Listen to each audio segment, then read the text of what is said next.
सो MCQs ecology के first lesson का MCQs है ये। तो पहला है द बायोम्स।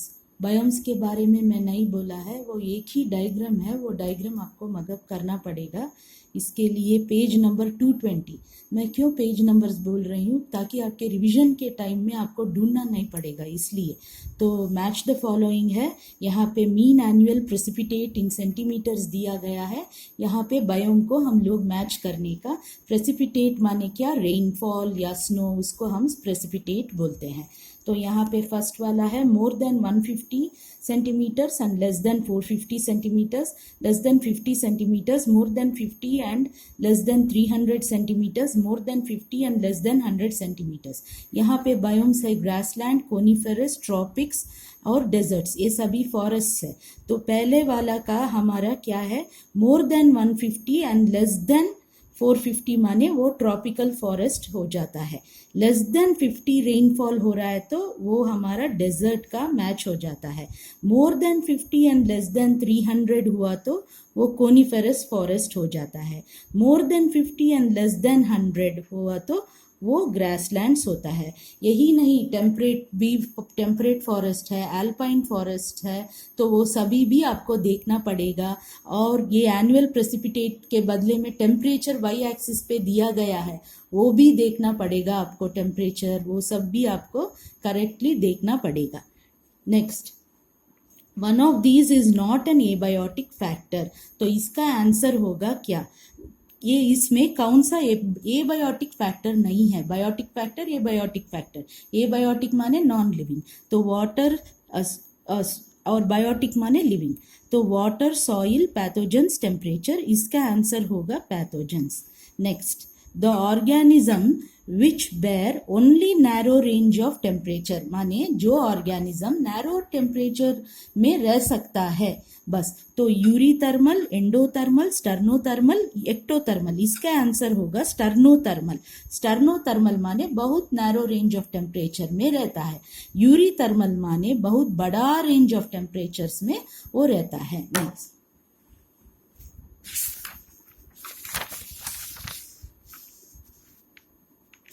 नेक्स्ट भी मैच द फॉलोइंग ही है। तो यहाँ पे मैच द फॉलोइंग, सेलाइनिटी पार्ट्स पर 1000, ये यूनिट्स बहुत केयरफुल रहने का, कुछ टाइम एमसीक्यू यूनिट्स पे ही बन जाता है। सेलाइनिटी पार्ट्स पर 1000, वाटर बॉडी कौन सा है, less than 5, more than 100, 30 to 35, hypersaline lagoons, sea inland water. So less than 5 के लिए इनलैंड वाटर आंसर हो जाएगा।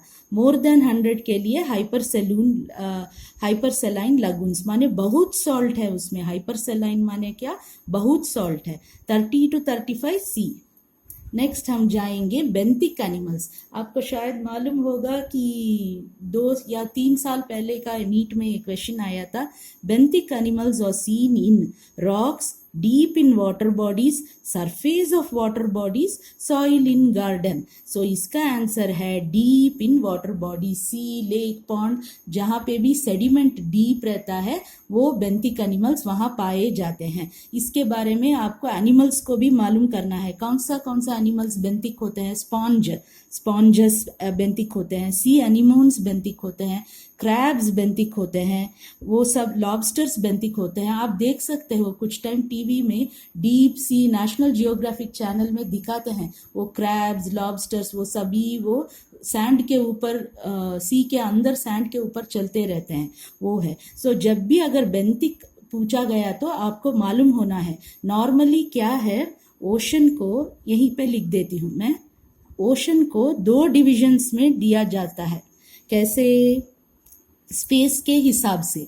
हम लाइट के हिसाब से भी ओशन को डिवाइड कर सकते हैं, पर स्पेस के हिसाब से उसको दो डिवीजन में डिवाइड करते हैं। एक है पैलाजिक और एक है बेंथिक, यहीं पे लिख दिया है मैंने। बेंथिक माने क्या, डीप। तो यहीं पे ये ओशन समझिए आप, ये ओशन है, समझिए ये ओशन है, ये सब पानी है। तो यहाँ पे क्या है, ये पैलिजिक यहाँ पे होता है, बेंथिक कहाँ होता है, यहाँ पे होता है, यहाँ पे भी बेंथिक होता है, यहाँ पे भी बेंथिक होता है। पानी में जो जो फिशेस तैरते हैं, प्लैंकटन तैरते हैं, वो सभी पेलाजिक होते हैं, और ग्राउंड सी के ग्राउंड में जो रहते हैं वो बेंथिक होते हैं। Next, maintaining stable internal environment despite external environment in organisms is called. इसका मतलब है अपने एनवायरनमेंट, इंटरनल बॉडी का इंटरनल एनवायरनमेंट स्टेबल रखना, बाहर एनवायरमेंटल चेंजेस होने से भी, उसको क्या बोलते हैं पूछ रहे हैं। तो ये हीमोस्टेसिस है, या ये होम्योस्टेसिस है, या ये हीमोग्रेडियंट है, या नन। इसका answer homeostasis. Next, which has comparatively large surface area to its volume. माने वॉल्यूम कम है, सरफेस एरिया बहुत ज्यादा है। वो एनिमल कौन सा है? टाइगर, एलिफेंट, रैब, श्रू। नेक्स्ट, ये सब अगर आप मेरे वीडियोस देखेंगे, एक्सप्लेनेशन आपको मिल जाएगा। ये लेसन के बारे में मैंने वीडियोस भी बनाया है, लेक्चर्स बनाया है, तो अगर वो देखेंगे तो आपको इसके बारे में मालूम हो जाएगा। नेक्स्ट हमारा है डायोपास। डायापास मीन्स, डायापास माने क्या है? Suspension during sleep, suspension during developmental stage, hibernation, aestivation. Suspension माने डॉर्मेंसी, कुछ काम नहीं करना, मेटाबॉलिक रेट कम हो जाना, टेम्परेचर कम हो जाना। ड्यूरिंग स्लीप में होता है क्या? या सस्पेंशन डेवलपमेंटल स्टेज माने एग, प्यूपा, वो में होता है क्या? हाइबरनेशन है क्या ये ईस्टिवेशन? सो इसका आंसर ये है। Next, periods of dormancy where metabolic rate is decreased and temperature is also decreased on daily basis less than 24 hours। इसका मतलब है डेली बेसिस में जब मेटाबॉलिक रेट डिक्रीज होता है, temperature of the body decrease हो जाता है, कुछ एनिमल्स में ऐसा होता है, जैसे 2-3 आवर्स के लिए हाइबरनेशन में जाना जैसा होता है, उसको क्या बोलते हैं पूछ रहे हैं। अगर आप मेरा लेक्चर इसके बारे में पढ़ेंगे तो आपको ये आंसर मिल जाएगा। इसका आंसर है torpor. Next, internal fat oxidation due to lack of water, example is. Internal fat oxidation जिसका होता है क्योंकि पानी बाहर नहीं है, उसका एग्जाम्पल क्या है? Kangaroo rat, desert lizard, shrew, humming bird. इसका आंसर है कैंगरू रैट। ये भी मैंने लेक्चर में बताया है। CAM is seen in desert. CAM कहाँ पे देखते हो? CAM, कैम नहीं बोलने का, CAM कहाँ पे देखते हो? डेजर्ट प्लांट्स में, वाटर प्लांट्स में, एल्गे में, नन। तो इसका आंसर हो गया डेजर्ट प्लांट। ये भी मैंने लेक्चर में एक्सप्लेन किया है। Next, altitude sickness occurs due to. Altitude sickness कब होता है या क्यों होता है? हाई प्रेशर के वजह से होता है, हाई शुगर के वजह से होता है, लो ऑक्सीजन के वजह से होता है, हाई ऑक्सीजन वजह के से होता है। लो ऑक्सीजन है इसका answer.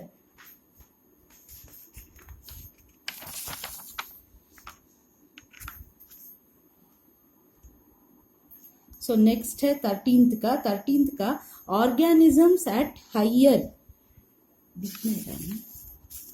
organisms at higher altitudes show larger and thicker bodies than equatorial region। माने जो भी organisms cold regions में, higher altitudes माने क्या? colder regions, equatorial माने क्या? warmer regions। तो जो भी कोल्ड में रहते हैं उसका बॉडी बहुत लार्ज होता है और बहुत थिक होता है। कहाँ पे? वार्मर रीजियंस के, गर्मी में रहने एनिमल से भी। तो ये रूल कौन सा है? ये रूल ब्रेगमैन का रूल है, एलन का रूल है, फोस्टर का, या नन? इसका आंसर ब्रेगमैन है। ये मेरा लेक्चर में एक्सप्लेन किया गया है एडेप्टेशन रूल्स में। Next, the people living in Tibet have all except. जो पीपल टिबेट कहाँ है? बहुत ऊंचे के ऊपर माउंटेन्स के पास है। वहां पे लोगों को क्या क्या रहता है? Increase in red blood cells ज्यादा होते हैं, या increase in haemoglobin binding capacity, या decrease in haemoglobin binding capacity, और increase in respiratory rate. Except choose करना है, तो इसका हम लेंगे, ये है आंसर। ये एक्लेमेटाइजेशन लेक्चर में मैंने पढ़ाया है। Next, intra breeding implies, normally पूछ रहा है वो, कुछ भी अलग। इंट्रा ब्रीडिंग माने क्या है? सेक्सुअल रिप्रोडक्शन है या एसेक्सुअल रिप्रोडक्शन है, बोथ है या नन है? तो इसका आंसर होगा sexual reproduction. Next, find death rate if in a population of 50 birds, उस अभी डेथ रेट पूछ रहा है, अगर 50 बर्ड्स लास्ट ईयर थे तो उसमें 40 बर्ड्स मर गए, सो डेथ रेट क्या है पूछ रहा है। तो उसने तो कैसे ये कैलकुलेट करने का, कितने मर गए? 40 मर गए, तो 40 डिवाइडेड बाई 50, तो कितना हो जाता है? 0.2। सभी जगह 0.2 0.2 0.2 ही दिया है, पर उसने क्या किया, यहाँ पे बर्ड्स पर ईयर पूछा है, यहाँ इंडिविजुअल पर बर्ड पर ईयर पूछा है, पर ईयर पूछा है, तो इसका आंसर ये है। ये भी मैंने एक्सप्लेन किया है लेक्चर्स में, आप देख लीजिए। In a declining age pyramid, आपको मालूम है declining age pyramid, birth rate is equal to death rate, birth rate is less than death rate, birth rate is more than death rate, none. तो इसका answer होगा birth rate is less than death rate. जब भी मैं एक question ले रही हूँ, इसका मतलब यही क्वेश्चन पूछेंगे नहीं, ऐसे वाला क्वेश्चन पूछेंगे तो वो टॉपिक आपको पढ़ना पड़ेगा। Next,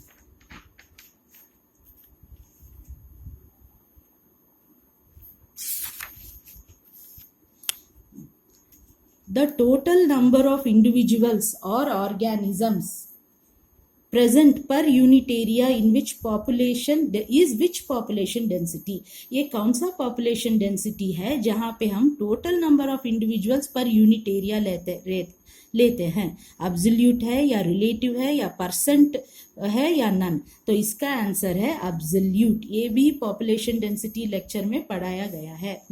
measures to count population density, और कैसे कैसे पॉपुलेशन डेंसिटी को मेजर कर सकते हैं? Biomass method, percent cover method, पग मार्क्स। पग मार्क्स माने क्या? वो टाइगर का पांव का marks, all of the above. इसका आंसर है all of the above. Next, सब कुछ मेरा लेक्चर्स में है। Individuals of a species coming into a habitat is called, यहाँ पे क्या पूछ रहा है? जब कुछ इंडिविजुअल्स एक हैबिटेट के अंदर आ जाते हैं उसको हम क्या बोलते हैं? एमिग्रेशन बोलते हैं, डिफ्यूजन बोलते हैं, इमिग्रेशन बोलते हैं, या ऑल, उसको क्या बोलते हैं हम? इमिग्रेशन बोलते हैं। Next, the density at a time can be calculated, ये क्या है? Population density. क्या है ये? Population density at a time can be calculated by, ये सभी इक्वेशंस दिए गए हैं। इसमें कौन सा इक्वेशन करेक्ट होता है? आप अगर मेरा लेक्चर देखा होगा तो आपको ये मालूम हो जाएगा। तो इसमें ये वाला इक्वेशन करेक्ट हो जाता है, see, population at time is equal to this much, ये birth plus immigration minus death plus emigration.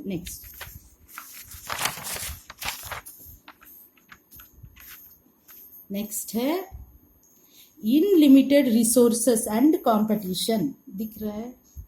In limited resources and competition the growth possible is, अगर रिसोर्सेस लिमिटेड है और उसके लिए कंपटीशन है तो कौन सा ग्रोथ होगा वहां पे? Logistic growth, exponential growth, declining या नन? तो यहाँ पे आंसर है logistic. Next, R is equal to 0.015 in कौन सा एनिमल में R इतना होता है? बीटल, ह्यूमंस, नॉर्वे रैट और ऑल। तो ये आंसर पेज नंबर 230। क्यों मैं पेज नंबर बोल रही हूँ आपको? ताकि आप इमीडिएटली ले सकते हो।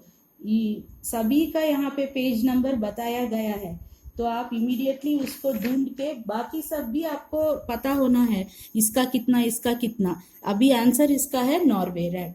नेक्स्ट, इन द इक्वेशन, ये भी एक इक्वेशन है, ये NT इज इक्वल टू, ये क्या है? एक्सपोनेंशियल का है, तो R का मतलब इस इक्वेशन में क्या है? Intrinsic rate of natural increase, intrinsic rate of artificial increase, intrinsic rate of natural decrease, none. तो इसका आंसर है intrinsic rate of natural increase. Next question graph में दिया गया है, तो आप देख लीजिए, ये ग्राफ पक्का आना है। ये कौन सा ग्राफ है? ये लॉगिस्टिक ग्रोथ का ग्राफ है। तो इन दिस ग्राफ आइडेंटिफाई, क्या पूछा है? Lag face, carrying capacity, growth type कौन सा है, ये सिम्प्टोमेट फेस कौन सा है पूछा है। इसमें इतना फेसेस हम लोग फाइंड आउट करने का वो दिया है। तो अभी हमको मालूम होना है लैग फेस माने कौन सा होगा, यहाँ पे 0, और ये कैरिंग कैपेसिटी माने क्या? K। ग्रोथ रेट टाइप कौन सा है? ये लॉगिस्टिक ग्रोथ टाइप है। ये सिम्टोमेट फेस माने ये वाला फेस, जब दो लाइंस के बीच में जीरो डिफरेंस हो जाता है उसको क्या बोलते हैं? ये सिम्टोमेट face.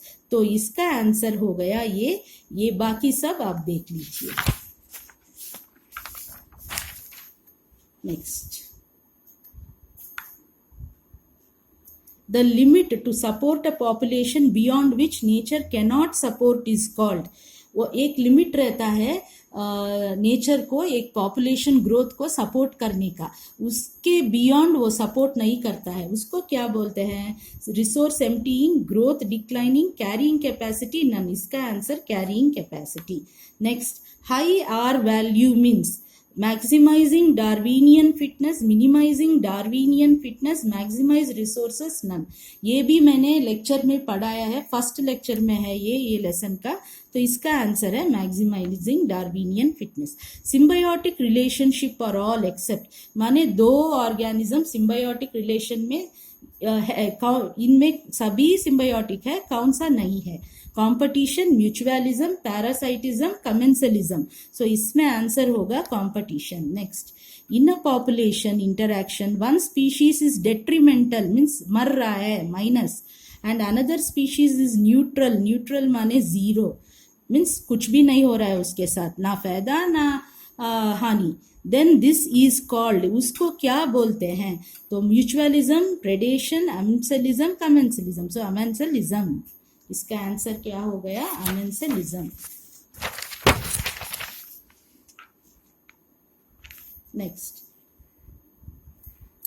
Dash acts as conduits of energy levels in tropic।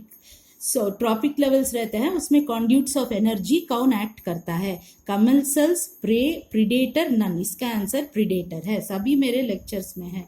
The example of predation is starfish, Pisaster, barnacles, Abingdon tortoise and goats none. तो इसका आंसर है starfish, पिसास्टर। Next, the monarch butterfly protects itself by being colourful. Monarch butterfly है, वो अपने predator से कैसे अपने आप को बचाता है?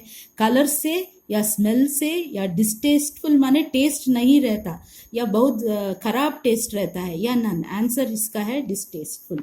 नेक्स्ट, यहाँ पे आप समझिए एक सेंटेंस है, totally unrelated species can compete, means दो स्पीशीज रिलेटेड ही नहीं है वो लोग भी compete कर सकते हैं। नेक्स्ट सेंटेंस वाई क्या है? अबिंगडन टॉर्टॉइज एंड गोट्स और एग्जाम्पल ऑफ इंटरफियरिंग कॉम्पिटिशन। जो अबिंगडन टॉर्टॉइज है और जो गोट्स है ये एग्जाम्पल इंटरफेरेंस कॉम्पिटिशन का है। ये सभी मैंने लेक्चर्स में एक्सप्लेन किया है। यहाँ पे दिया है ये दोनों सेंटेंस रॉन्ग है, ये दोनों सेंटेंस करेक्ट है, एक्स करेक्ट है, वाई रॉन्ग है, एक्स रॉन्ग है, वाई करेक्ट है। इसका आंसर ये है।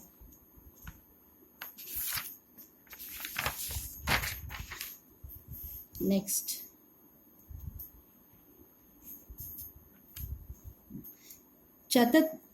Chathamalas extending their geographical zone after Balanus was removed is an example of। Chathamalas माने वो भी एक स्मॉल बर्नैकल है, वो अपने जियोग्राफिकल जोन को इंक्रीज करता है जब बैलानस, वो भी एक बर्नैकल है, जब उसको रिमूव किया जाता है वो उसको हम म्यूचुअलिज्म बोलते हैं या अमेंसलिज्म बोलते हैं या कॉम्पिटिटिव रिलीज बोलते हैं या कंपटीशन बोलते हैं।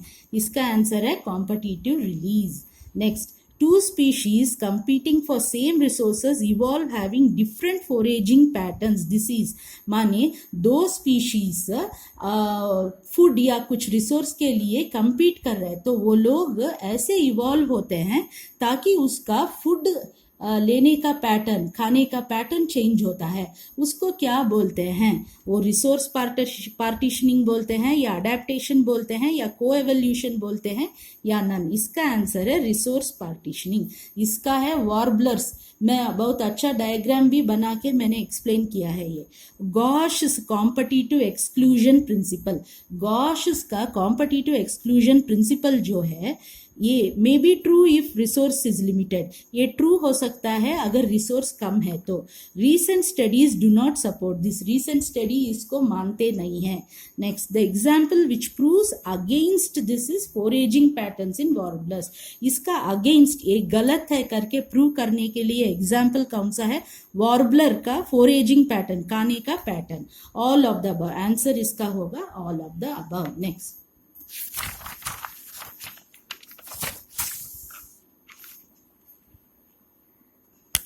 The ectoparasite here is, endo और एक्टोपैरासाइट में एक्टोपैरासाइट पूछा है तो एंडोपैरासाइट सब कुछ मालूम रहने का आपको, hookworm, liver fluke, malarial parasite, Cuscuta. So यहाँ पे एक्टोपैरासाइट कस्कुटा है, ये प्लांट के ऊपर का, अगर लेक्चर देखा तो मालूम हो गया, पर यहाँ पे मैं एक बोलना चाहती हूँ, लिवर फ्लूक का इंटरमीडिएट होस्ट है स्नेल और फिश। अब इंटरमीडिएट होस्ट वो करके पूछ सकता है कौन सा है लिवर फ्लूक का, इसलिए होस्ट में डेफिनेट रहता है, इंटरमीडिएट रहता है। लिवर फ्लूक का इंटरमीडिएट होस्ट कौन है, स्नेल और fish. Next, in brood parasitism which is the parasite, crow, cuckoo, both, none, cuckoo है इसका। Next, the egret and grazing cattle is an example of, ये भी लेक्चर में सब कुछ है, competition, mutualism, commensalism, amensalism, commensalism है इसका answer. Next, in lichens the phycobionts, lichens को पढ़ाया है मैंने, फाइकोबायोंटीज, लाइकेंस में फाइकोबायोंट कौन है, वो ब्लू ग्रीन एल्गे है या फंगस है या बैक्टीरिया है, वायरस है, इसका आंसर ये है। Next, the mutualistic function of a plant and fungus in mycorrhiza, mycorrhiza भी एक एग्जाम्पल है म्यूचुअलिज्म में। इसमें प्लांट का फंक्शन क्या है, फंगस का फंक्शन क्या है पूछ रहा है, तो ऐसे दिया है उसने, एक का प्रोवाइड फूड होना, दूसरे का protection, absorption from soil, both provide food, दोनों फूड ही प्रोवाइड करते हैं। पहला वाला प्रोटेक्शन और अब्जॉर्प्शन फ्रॉम सॉइल करता है, दूसरा वाला प्रोवाइड फूड करता है, नन। इसका आंसर होगा ये।